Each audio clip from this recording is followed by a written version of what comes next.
नाखून क्यों बढ़ते हैं निबंध। लेखक हैं हजारी प्रसाद द्विवेदी।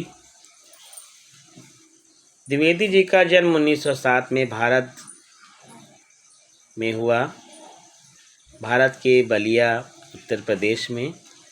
द्विवेदी जी का साहित्य कर्म भारतवर्ष के सांस्कृतिक इतिहास की रचनात्मक परिणति है। संस्कृत, प्राकृत, अपभ्रंश, बांग्ला आदि भाषाओं व उनके साहित्य के साथ इतिहास, संस्कृति, धर्म, दर्शन और आधुनिक ज्ञान विज्ञान की व्यापकता व गहनता से में बैठकर उनका अगाध पांडित्य नवीन मानवतावादी सर्जना और आलोचना की क्षमता लेकर प्रकट हुआ है।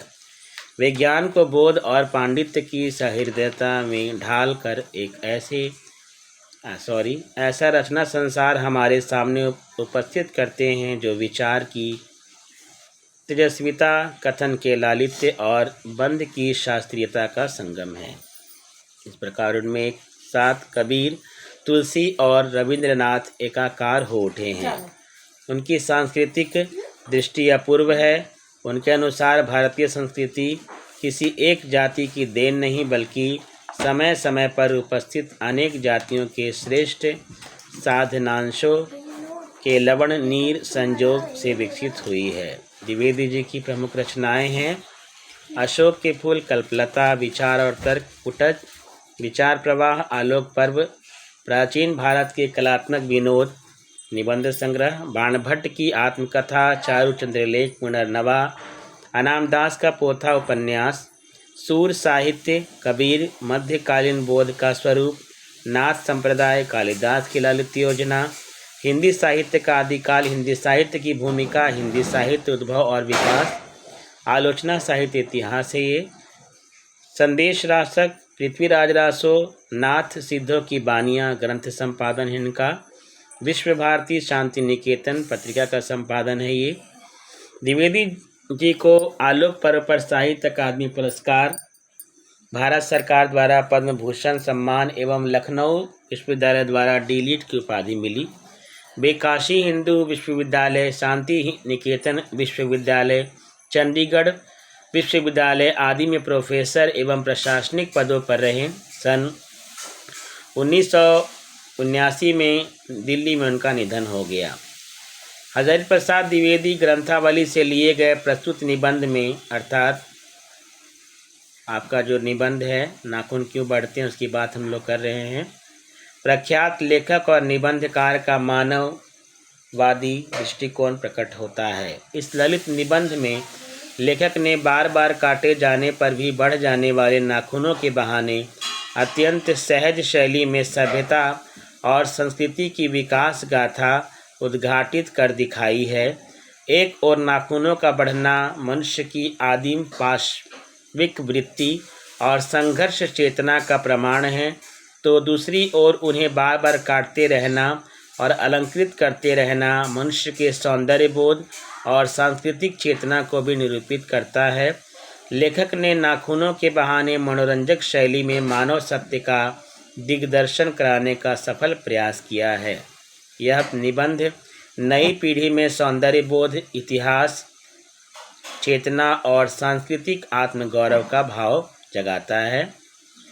नाखून क्यों बढ़ते हैं। बच्चे कभी कभी चक्कर में डाल देने वाले प्रश्न कर बैठते हैं। अल्पज्ञ पिता बड़ा दयनीय जीव होता है। मेरी छोटी लड़की ने जब उस दिन पूछ दिया कि आदमी के नाखून क्यों बढ़ते हैं, तो मैं कुछ सोच ही नहीं सका। हर तीसरे दिन नाखून बढ़ जाते हैं। बच्चे कुछ दिन तक अगर उन्हें बढ़ने दें तो माँ बाप अक्सर उन्हें डांटा करते हैं, पर कोई नहीं जानता कि ये अभागे नाखून क्यों इस प्रकार बढ़ा करते हैं। काट दीजिए, वे चुपचाप दंड स्वीकार कर लेंगे, पर निर्लज अपराधी की भांति फिर छूटते ही सेंध पर हाजिर। आखिर ये इतने बेहया क्यों हैं।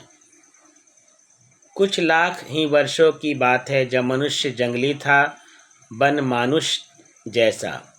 उसे नाखून की ज़रूरत थी। उसकी जीवन रक्षा के लिए नाखून बहुत ज़रूरी थे। असल में वही उसके अस्त्र थे। दांत भी थे, पर नाखून के बाद ही उनका स्थान था। उन दिनों उसे जूझना पड़ता था, प्रतिद्वंदियों को पछाड़ना पड़ता था। नाखून उसके लिए आवश्यक अंग था। धीरे धीरे वह अपने अंग से बाहर की वस्तुओं का सहारा लेने लगा।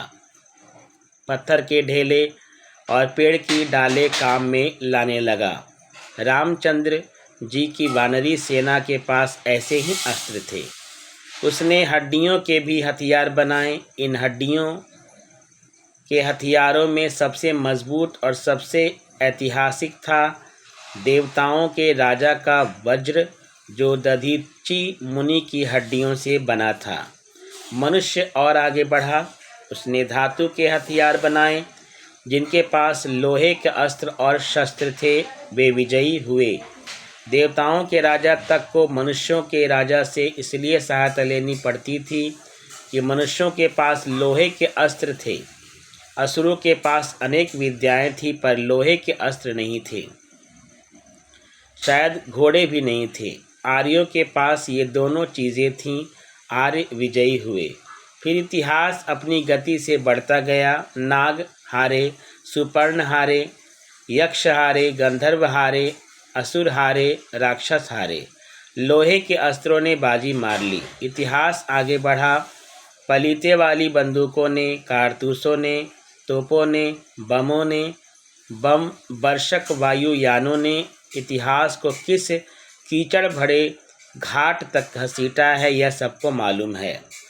नखधर मनुष्य अब एटम बम पर भरोसा करके आगे की ओर चल पड़ा है, पर उसके नाखून अब भी बढ़ रहे हैं।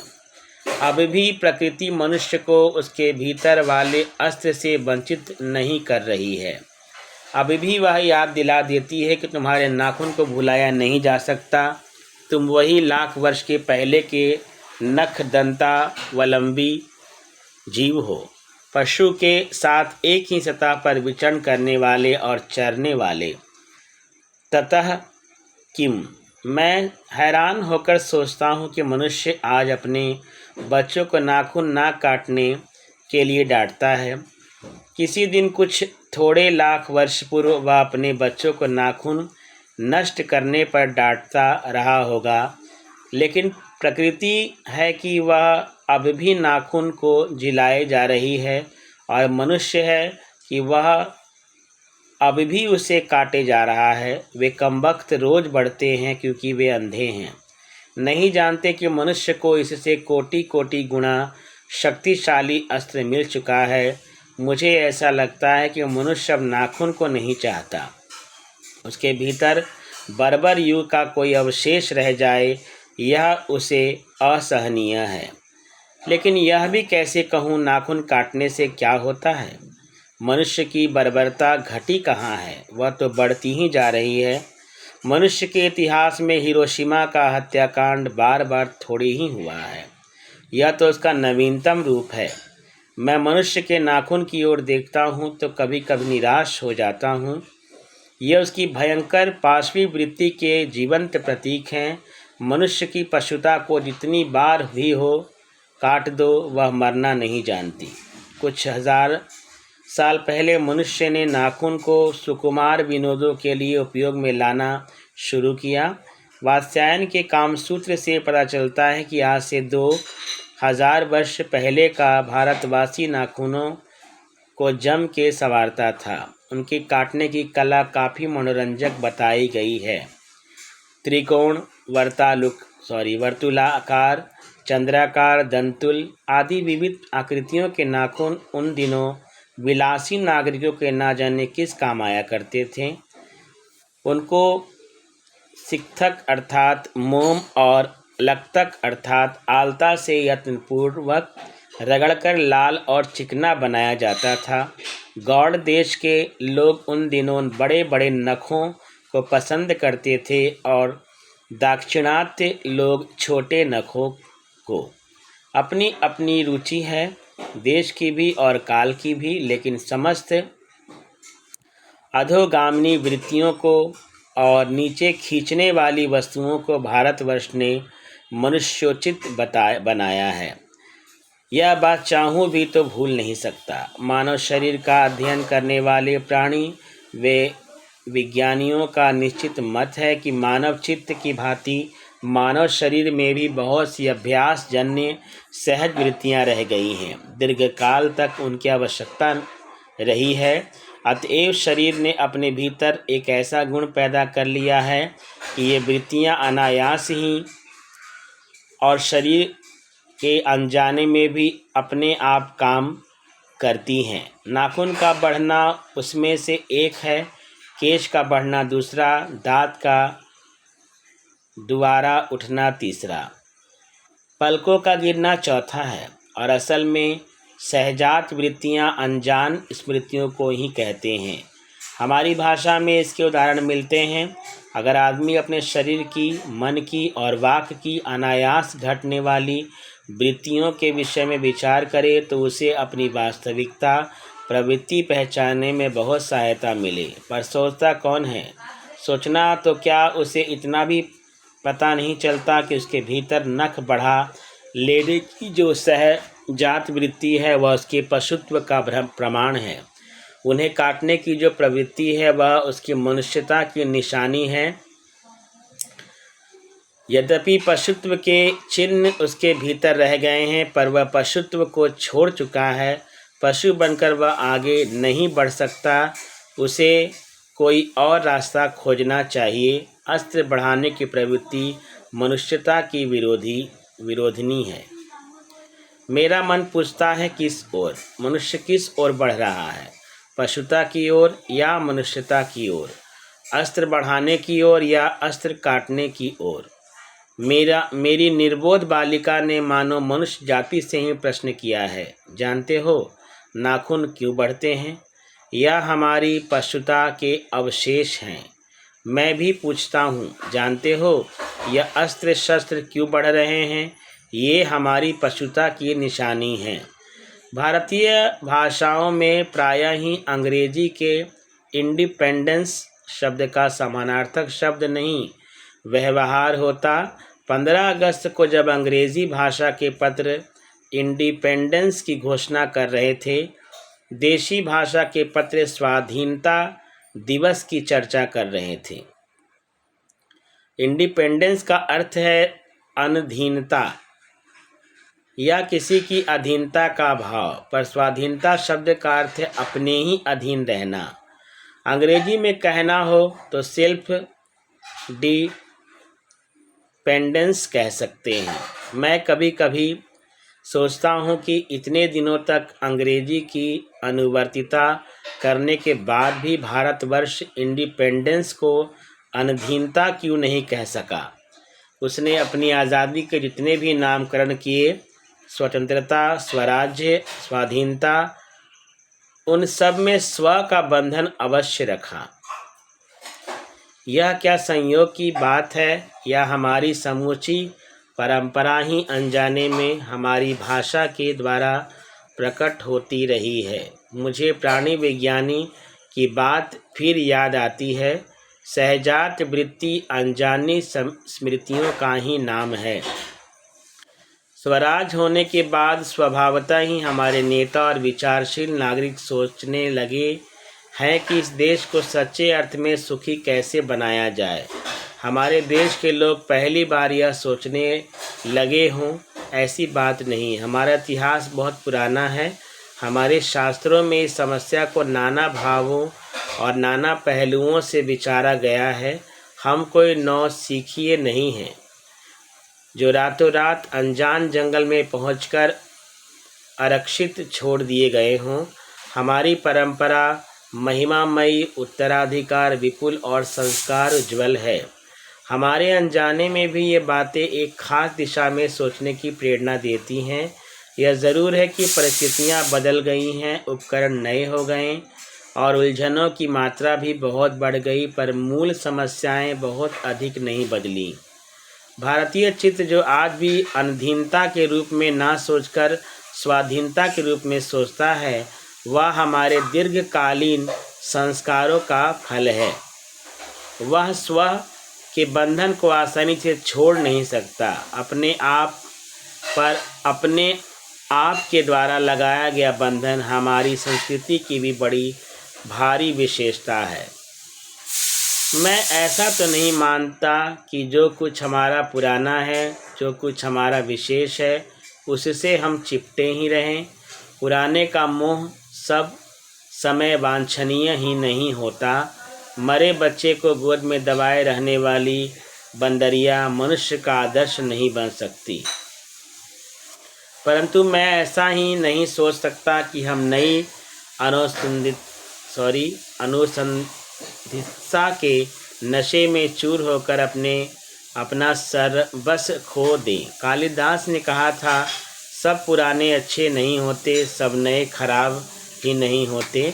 भले लोग दोनों की जांच कर ले। जो हितकर होता है उसे ग्रहण करते हैं और मूढ़ लोग दूसरों के इशारे पर भटकते रहते हैं।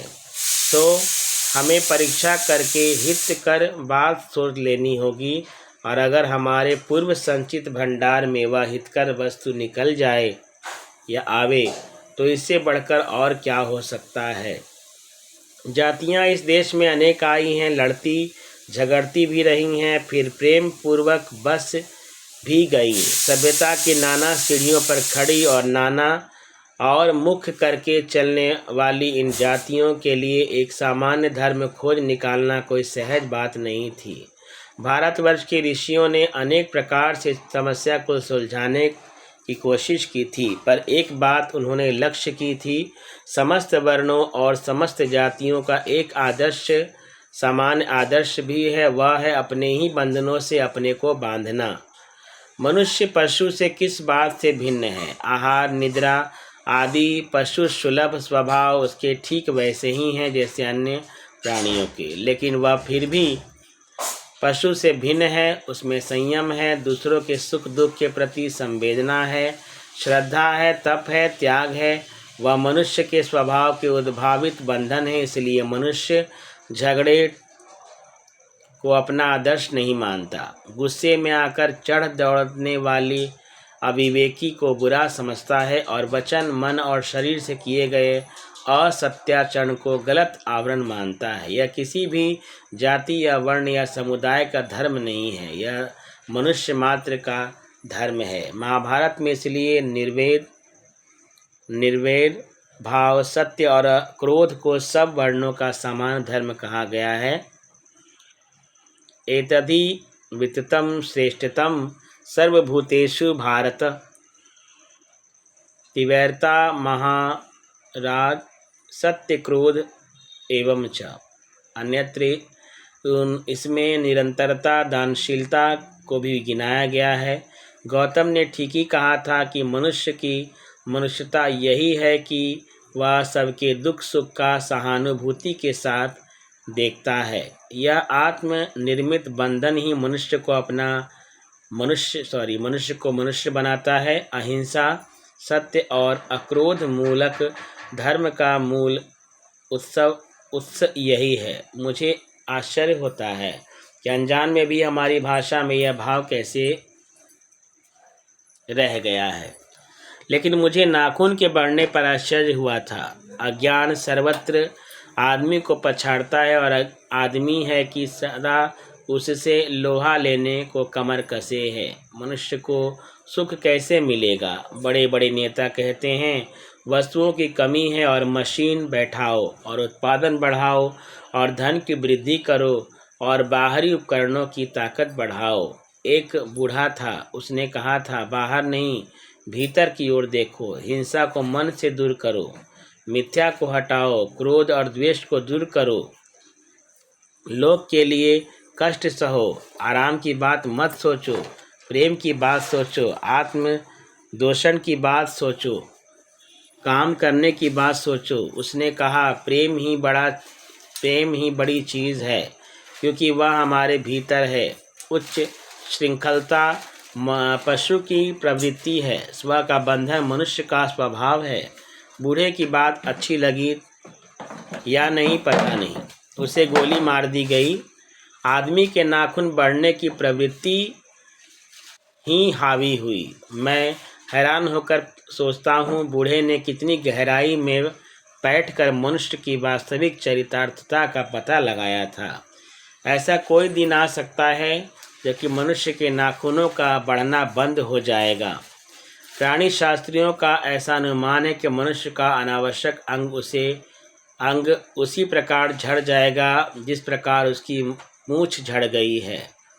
उस दिन मनुष्य की पशुता भी लुप्त हो जाएगी। शायद उस दिन वह मरणास्त्रों का प्रयोग भी बंद कर देगा।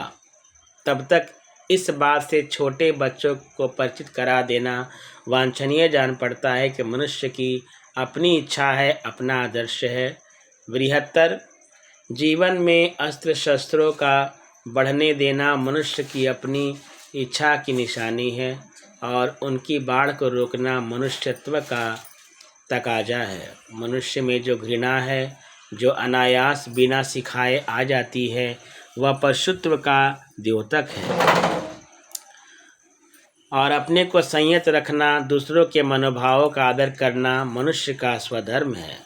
बच्चे यह जाने तो अच्छा ही है कि अभ्यास और तप से प्राप्त वस्तुएं मनुष्य की महिमा को सूचित करती हैं।